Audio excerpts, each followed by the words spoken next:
Assalamualaikum guys, this is Zaheer Khan. You are watching I Can Do. If you want to make your English better, you are on the right place. आज मैं आपको past perfect के state verb पढ़ा रहा हूँ. Last time मैंने आपको present perfect के स्टेट वर्ब पढ़ाए थे. इस बार मैं आपको पास्ट परफेक्ट के स्टेट वर्ब पढ़ा रहा हूँ. अच्छा, स्टेट वर्ब के हवाले से भी मेरी वीडियो, वो वाली वीडियो आप देख लीजिएगा कि स्टेट वर्ब क्या होते हैं और एक्शन वर्ब क्या होते हैं. अच्छा गाइज, ये आप सारे के सारे वीडियोज को बार बार देखेंगे. ये इंग्लिश के हवाले से एक कंप्लीट कोर्स होगा जिसमें आपको हर चीज मिलेगी. तो आप सारे के सारे वीडियोज को बार बार देखें और उस पर प्रैक्टिस किया करें. बगैर प्रैक्टिस के कुछ भी नहीं सीखा जा सकता. चलते हैं हम पास्ट परफेक्ट स्टेट वर्ब की तरफ. यहाँ पे हम पास्ट परफेक्ट के स्टेट वर्ब की प्रॉपर्टी में हम हैड यूज करते हैं और कंडीशन में हम हैड बीन यूज करते हैं. तो पहले हम पढ़ते हैं प्रॉपर्टी. सबसे पहले हम सब्जेक्ट इस्तेमाल करते हैं. सब्जेक्ट है हमारा यहाँ पे आई. उसके बाद हम हैड इस्तेमाल करते हैं, तो हमने इस्तेमाल किया हैड. उसके बाद हम प्रॉपर्टी इस्तेमाल करते हैं. प्रॉपर्टी मालियत को कहते हैं, मलकियत को कहते हैं. जो चीज आपके पास है वो आपकी प्रॉपर्टी है, आपकी मलकियत है. तो यहाँ पे हमारे पास प्रॉपर्टी है कार.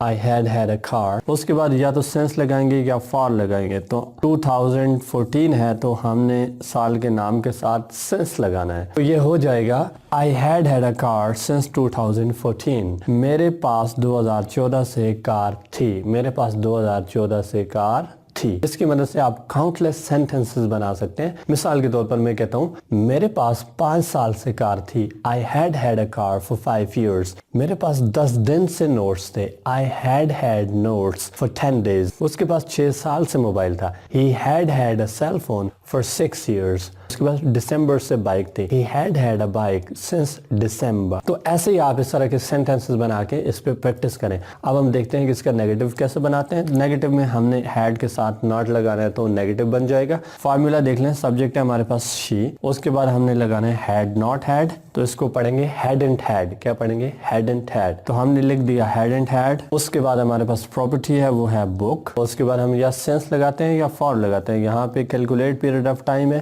10 डेज है, तो हमने क्या लगाना है? फॉर लगाना है. She hadn't had a book for 10 days. उसके पास 10 दिन से किताब नहीं थी, लेकिन फिर भी मैंने उसे क्लास लेने दी. उसके पास 5 साल से जॉब नहीं थी. He hadn't had a job for 5 years. उसके पास 5 महीने से पैसे नहीं थे. He hadn't had money for 5 months. मेरे पास 2010 से बाइक नहीं था. I hadn't had a bike since 2010. इसी तरह आप इसकी और प्रैक्टिस करें और काउंटलेस सेंटेंसेस बनाएं और बोल बोल के प्रैक्टिस करें. बोल बोल के प्रैक्टिस करें. शीशे के सामने खड़े होकर बोले, खुद से बोले, किसी अकेली जगह पर बैठ के खुद से बोलते रहा करें. अगर आपके साथ कोई बोलने वाला नहीं है, बोलने वाला है, फिर तो प्रॉब्लम नहीं है. अब चलते हैं क्वेश्चन की तरफ. क्वेश्चन में सबसे पहले हमने हैड यूज करना है. मैंने हैड यूज कर लिया. उसके बाद हमारे पास है सब्जेक्ट, वो है शी. उसके बाद फिर हैड है तो हमने हैड यूज किया. उसके बाद प्रॉपर्टी है, वो है हमारे पास कार. और उसके बाद सेंस या फॉर. तो कैलकुलेट पीरियड ऑफ टाइम है तो हमने फॉर लगाना है. For 10 years. Had she had a car for 10 years. क्या उसके पास 10 साल से कार थी? क्या तुम्हारे पास 10 साल से कार थी? Had you had a car for 10 years. क्या तुम्हारे पास 5 साल से बाइक था? Had you had a bike for 5 years. क्या तुम्हारे पास 6 साल से DSLR कैमरा था? Had you had a DSLR camera for 6 years. क्या तुम्हारे पास 2 साल से बैग था? Had you had a bag for 2 years. तुम्हारे पास फ्राइडे से पर्स था? Had you had a purse since Friday? Okay guys, video पसंद आई हो लाइक कीजिएगा, सब्सक्राइब कीजिएगा और अपने दोस्तों के साथ शेयर भी कीजिएगा. नेक्स्ट वीडियो में इंशाल्लाह मैं आपको कंडीशन पढ़ाता हूँ हैड बीन. टिल देन, अल्लाह हाफिज.